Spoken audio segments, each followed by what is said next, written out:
تو حضرت اسماعیل علیہ السلام اور آپ کی والدہ محترمہ کو یہاں، جس کو قرآن کہتا ہے بواد غیر ذی زرع عند بیتک المحرم، وادی غیر ذی زرع جس کو قرآن نے تعبیر کیا، یہاں آ کر تو ماں اور بیٹا دونوں کو چھوڑ دیا گیا۔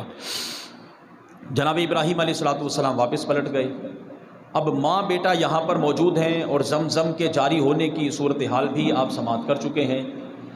تو اب جب ماں بیٹا دونوں یہاں موجود، تو ایک عرصے کے بعد یمن کا ایک قبیلہ جرہم، یہاں چلتے چلتے مکہ مکرمہ کے قریب کسی وادی کے اندر انہوں نے آ کر پڑاؤ کیا۔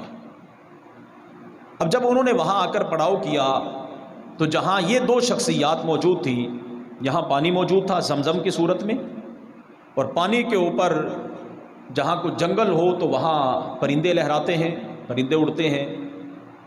جب ان قافلہ والوں نے دیکھا کہ یہاں پرندے اڑ رہے ہیں اور یہاں تو پانی کا دور دور تک نام و نشان نہیں، تو پھر یہ پرندے یہاں کیسے؟ انہوں نے اپنے ایک نمائندوں کو بھیجا، وہ نمائندہ وہاں پہنچا جہاں یہ دو شخصیات موجود تھی۔ اس نے آ کر جب یہاں صورتحال دیکھی تو یہاں تو ٹھنڈے اور میٹھے پانی کا چشمہ جاری تھا، بڑا حیران ہوا، واپس پہنچا اپنے قبیلے والوں کی طرف، قافلے والوں کی طرف، اور انہیں جا کر پیغام دیا کہ وہاں تو ٹھنڈے اور میٹھے پانی کا چشمہ جاری ہے۔ تو اب وہ سارے حضرات اپنے سارے خیمے اٹھا کر تو یہاں آ گئے جہاں یہ دو شخصیات موجود تھیں۔ یہاں خیمے لگانے کی اجازت طلب کی۔ اجازت انہیں اس شرط پر ملی کہ پانی پر کوئی بھی شخص قبضہ نہیں کرے گا۔ یہ جو زمزم کی صورت میں پانی جاری ہے، اس پر قبضہ کوئی نہیں کرے گا، ہاں پینے کے لیے سب کو اجازت ہوگی۔ قبیلے کے سردار نے کہا ہمیں یہ اجازت منظور ہے، یہ شرط منظور ہے۔ تو اب وہ ارد گرد چاہے زمزم کے حضرات نے خیمے لگائے، اور پھر ان کے جو اعزاء و اقربا دور دراز موجود تھے ان تک بھی خبر پہنچائی گئی، اور پھر وہ حضرات بھی اپنے اپنے علاقوں سے اٹھ کر تو یہاں آ گئے جس کو آج ہم مکہ مکرمہ کہتے ہیں۔ اب جب یہاں جناب اسماعیل علیہ السلام اور آپ کی والدہ محترمہ اور وہ قبیلہ جرہم والے حضرات، قبیلے والے، قافلے والے حضرات ایک عرصے تک ٹھہرے تو آبادی بڑھتی رہی۔ حضرت اسماعیل علیہ السلام کی عمر مبارک تقریباً 14 سے 15 سال کے قریب جب ہوئی تو اسی قبیلے کی ایک خاتون کے ساتھ آپ کا نکاح کر دیا گیا، اور ادھر حضرت ابراہیم علیہ السلام کو پروردگار عالم نے اسماعیل کے علاوہ ایک اور بیٹا عطا فرمایا جس کو حضرت اسحاق علیہ السلام کہا جاتا ہے۔ ایک عرصہ گزرنے کے بعد حضرت ابراہیم علیہ السلام نے اپنی زوجہ محترمہ سے فرمایا کہ کافی وقت گزر چکا ہے، میں اسماعیل اور اس کی ماں سے ملاقات کرنا چاہتا ہوں۔ تو اللہ تعالیٰ کی طرف سے بھی ایک خاص حکم تھا کہ وہاں پہنچیں، ملاقات کریں، اور بس پھر زیادہ دیر ٹھہرے نہیں، واپس پلٹ آئیں۔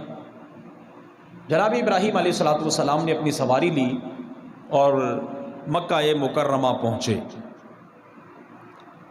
معلوم کرنے پر آپ کے گھر کا پتہ بتایا گیا۔ اتفاق ایسا کہ اس وقت بیٹا گھر میں موجود نہیں ہے، آپ شکار کرنے کے لیے باہر تشریف لے کے گئے ہوئے تھے۔ خاتون خانہ گھر میں موجود تھی، دروازے پر دستک ہوئی، حال احوال سے واقفیت حاصل کی تو حضرت ابراہیم علیہ السلام نے حضرت اسماعیل کی زوجہ محترمہ سے پوچھا گزر بسر کیسے ہوتی ہے، تمہارے حالات کیا ہیں؟ تو خاتون نے شکوہ و شکایت والے لہجے میں کہا بس بڑی مشکل سے ہمارا گزارا ہو رہا ہے۔ حضرت ابراہیم علیہ السلام نے ارشاد فرمایا جب تمہارا خاوند اسماعیل آئے تو اسے کہنا کہ تمہارے باپ آئے تھے، والد گرامی آئے تھے اور ایک پیغام دے کے گئے ہیں۔ وہ پیغام یہ ہے کہ اپنے گھر کی چوکھٹ کو بدل دو، اپنے گھر کی چوکھٹ کو بدل دو۔ جب جناب اسماعیل علیہ السلام واپس پلٹے، خاتون خانہ نے سارے احوال آنے والے مہمان کے بارے میں بتائے، اور ساتھ یہ پیغام بھی دیا کہ وہ یہ کہہ کے گئے ہیں کہ اپنی خاتون اپنے گھر کی چوکھٹ کو بدل دو۔ تو حضرت اسماعیل علیہ السلام نے ارشاد فرمایا وہ میرے والد گرامی تھے اور مجھے یہ پیغام دے کے گئے ہیں کہ میں تجھے اپنے سے جدا کر دوں۔ وجہ کہ جو نبوت کا گھرانہ ہے اس میں ناشکری کیسی؟ ناشکری تو ایک عام انسان کو بھی کسی حالت میں نہیں کرنی چاہیے. اور رسول اللہ صلی اللہ علیہ وسلم کا ایک فرمان علی شان مشہور زمانہ حدیث ہے نسائی شریف کے اندر موجود کہ نبی علیہ الصلوۃ والسلام عید کے دن خطبہ ارشاد فرما رہے تھے. پہلے آپ نے مردوں کو خطبہ ارشاد فرمایا، پھر آپ خواتین کی طرف تشریف لے گئے، انہیں واعظ و نصیحت فرمائی، اللہ تعالیٰ کی حمد و ثنا بیان کی، اور پھر انہیں ارشاد فرمایا کہ تم کثرت سے صدقہ کیا کرو. خواتین کو حکم فرمایا تم کثرت سے صدقہ کیا کرو. اس کی وجہ یہ ہے کہ جہنم میں تم خواتین کی کثرت زیادہ ہے. ایک خاتون حدیث کے اندر جو اس کا حلیہ بیان کیا گیا وہ یہ کہ درمیانے درجے کی ایک خاتون تھی، رخسار اس کے سیاہ تھے. وہ کھڑی ہوئی اور عرض کرنے لگی، یا رسول اللہ صلی اللہ علیہ وسلم، جہنم میں ہم عورتوں کی کثرت کیوں ہے؟ اس کی وجہ کیا ہے؟ تو میرے کریم آقا صلی اللہ علیہ وسلم ارشاد فرماتے ہیں 2 خرابیاں تمہارے اندر کثرت سے پائی جاتی ہیں. نمبر 1 کہ تم ناشکری کرتی ہو، سب کچھ ملنے کے باوجود اگر کبھی زندگی میں ایک بار کوئی چیز وقت پر نہ ملے تو پھر شکوہ و شکایت شروع ہو جائے. اور نمبر 2 تم خامند کی نافرمانی کرتی ہو. یہ 2 خرابیاں تمہارے اندر کثرت سے پائی جاتی ہیں جس کی وجہ سے تمہاری کثرت جہنم کے اندر میں نے دیکھی ہے. اب اگر ہم فی زمانہ اپنے حالات کا مشاہدہ کریں اور غور و فکر اور اپنے گھروں کے اندر دیکھیں تو پھر شکوہ و شکایت، گھروں میں لڑائی جھگڑے، سکون کا نہ پایا جانا، طلاق کی شرح کا بڑھ جانا، یہ وہ سارے معاملات ہیں کہ اگر ان کی گہرائی کی طرف اور ان کی اصل کی طرف اور بنیاد کی طرف غور و فکر کیا جائے تو آج آ کر بات شکوہ و شکایت اور نافرمانی سے شروع ہو کر طلاق تک اختتام پذیر ہو جاتی ہے. اور پھر اس معاملے کے اندر ہمیں قرآن و حدیث نے ہماری رہنمائی کی ہے، لیکن مجال ہے کہ ہم قرآن و حدیث کی رہنمائی لینے کی بجائے تو دائیں بائیں بھاگتے پھر رہے ہیں.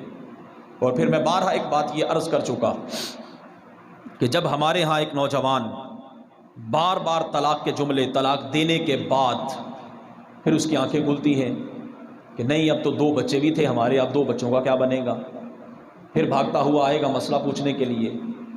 اور ایک مرتبہ میں نے پہلے بھی عرض کیا تھا جمعۃ المبارک ہی کے خطبہ میں کہ ایک تو غلط کام یہ کرایا کہ طلاقیں اکٹھی ساری دے آیا، پھر اس سے بڑھ کر غلط یہ کر رہا ہے کہ مسجد میں بیٹھ کر پھر جھوٹ بول رہا ہے اور مسئلہ پوچھنے کا انداز یہ ہے جی میرے کسی جاننے والے نے ایسا کر دیا، میرے کسی دوست نے ایسا کر دیا. مسجد میں بیٹھ کر پھر جھوٹ بولتے چلے جا رہے ہیں اور پرواہی کوئی نہیں کہ ہم کیا بول رہے ہیں اور کہاں بیٹھ کے بول رہے ہیں.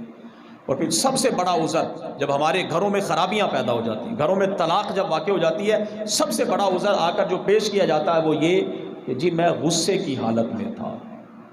اب سوال آپ سب حضرات سے یہ ہے، سارے الحمدللہ صاحب عقل ہیں، صاحب شعور ہیں، کیا کبھی ایسا ہوا کہ خاتون نے بہترین کھانا بنایا ہو، اچھی قسم کی دعوت پکانے کے بعد آپ نے مل کر کھانا کھایا ہو اور پھر خامند بیوی کو کہے واہ آج تو نے کمال کر دی، کھانا بہت اچھا تھا، بدلے میں میں تجھے طلاق دیتا ہوں؟ ایسا تو کبھی بھی نہیں ہوتا. پیار محبت اتفاق سلوک میں طلاق کون دیتا ہے؟ طلاق تو دی ہی غصے کی حالت میں جاتی ہے. تو پھر یہ عذر اس وقت شریعت کی نظر میں قابل قبول نہیں ہوتا. لہٰذا پہلے ہی ہم اگر غور و فکر کر لیں اور اس بات کو دیکھ لیں کہ وہ معاملات جو ہمیں طلاق کی نوبت تک پہنچا رہے ہیں ہم ان سے پہلے ہی بچ جائیں. ہمارے گھروں کے اندر جہاں دیگر بے شمار خرابیاں پائی جاتی ہیں ان میں سے ایک خرابی جو عمومی طور پر سارے معاشرے کے اندر پائی جاتی ہے وہ یہ کہ کسی کی زندگی میں بے جا دخل اندازی کرنا. جس طرح ہم یہ چاہتے ہیں کہ ہماری زندگی میں کوئی بندہ دخل اندازی نہ دے، ایسے ہی دوسرا بھی تو یہی چاہتا ہے. اور پھر ہمارے معاشرے اور ہمارے گھرانے اور ہمارے اپنے ماں باپ کی منافقت کا یہ حال ہوتا ہے کہ اگر بیٹی اور داماد ایک ساتھ دونوں مل کر کھانا کھائیں تو کہتے ہیں دیکھیں کتنا اتفاق اور سلوک ہے، میری بیٹی کا اور میرے داماد کا بڑا اتفاق اور سلوک ہے. اور اگر گھر میں موجود بہو اور بیٹا دونوں مل کر ایک ساتھ کھانا کھا لیں تو فوراً منافقت کا اظہار کرتے ہوئے کہا جاتا ہے یہ تعویذوں کا اثر ہے، الامان والحفیظ. کہ جہاں ہم اپنی بیٹی کو اپنے داماد کو ایک ساتھ دیکھ کر خوش ہوتے ہیں، اسی طرح اپنے بیٹے اور بہو کو ایک ساتھ دیکھ کر خوش کیوں نہیں ہوتے؟ یہ بھی تو ہمارے اندر منافقت پائی جا رہی ہے۔